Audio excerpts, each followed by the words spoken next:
बघा पुढची बघा गावावर पण मारलं होतं ना. हो हे काय हे येत नाही तीन पण बरोबर इकडे मारलेलं आणि ही आहे का नाही आलं मारलं शेवच आहे का नाही शेव आहे तुम्हाला म्हणलेलं मारा दुसऱ्या दिवशी आणि इकडं तीन वापर हे जायचं फरक पडला ही फायटर मारलेली म्हणजे आता आहे काहीच नाहीये. त्याच्यावर अजून घ्यायचं होतं काय आळी बिळी काहीच नाही काय काहीच नाही म्हणजे डबल परत घ्यायलाच लागलं.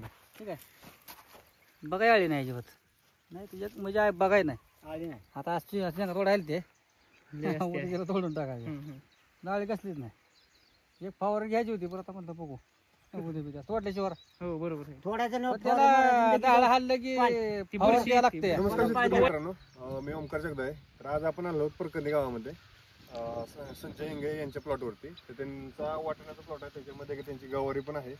तर याला काय केलं होतं त्यांनी सुरुवातीला एक आळीनाशक कीटकनाशक घेतलं होतं, पण त्याचा काय एवढा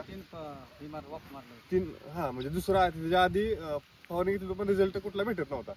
तर त्यांनी GSP कंपनीचं जे फायटर हे नवीन कीटकनाशक आहे जे आता नवीन मार्केटमध्ये आलंय, तर त्याचा त्यांनी एक पंप मारला होता फायटरचा. एकरी 330 मिली म्हणजे साधारणतः 33 मिली पंपाला घेतलं होतं त्यांनी आणि त्याचा त्यांनी फवारणी घेतली होती. त्यांना अतिशय चांगला असा रिझल्ट आला. म्हणजे आता तुम्ही बघू शकताय की वाटाण्याला शेंगा लागल्यात पण सगळं म्हणजे क्लीन आहे, अजिबात आली नाही अजून कुठं. जी आली होती ती सगळी पूर्णपणे मरून गेली त्या औषधानं आपल्या फायटरमुळं. पण आता तुम्ही बघू शकताय अजिबात कसलीच आली बघायला नाहीये. म्हणजे त्यांना दुसरा हात घ्यायला लागत होता पण अजिबात त्यांना दुसरा आता हात म्हणजे त्यांना वाटतं की बाबा घ्यावं पण त्यांना घेता नाही आला. का तर आळीचा प्रादुर्भाव अजिबात नाहीये.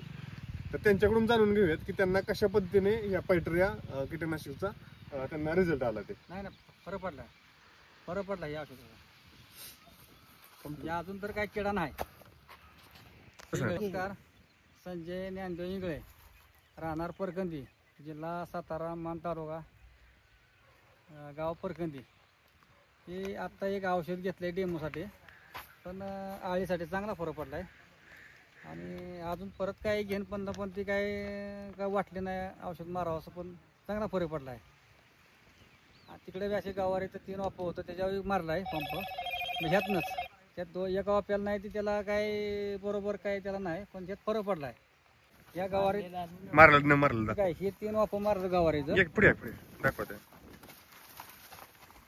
ही 3 वापर गावारीचं मारलं होतं आणि तिकडं मग दुसरं औषध वापरलं पण तिकडे काय एवढा जाणवत नाही फरक. ह्याला फरक पडलाय.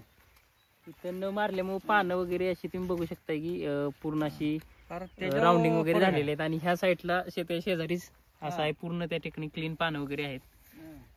फायटरच्या याच्यावरती आपण फवारणी घेतली होती. दुसरी गोष्ट म्हणजे वाटाण्यामध्ये सगळ्यात महत्वाचा प्रॉब्लेम असतो आळी येते आणि फुलकळी पण निघत असते.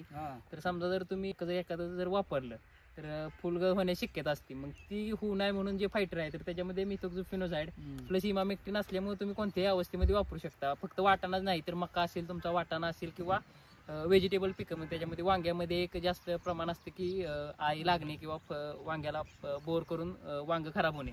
तर ती फुलकळीमध्ये जरी तुम्ही घेतला हा जरी स्प्रे घेतला तरी तुम्हाला त्याचे चांगले रिझल्ट त्या ठिकाणी मिळतात. आणि आता तुम्हाला शेतकऱ्यांसोबत पण आपण आणि शेतकऱ्यांनी वापरलं त्यांच्याही तोंडून आपण ऐकलेलं आहे. फरक आहे चांगला.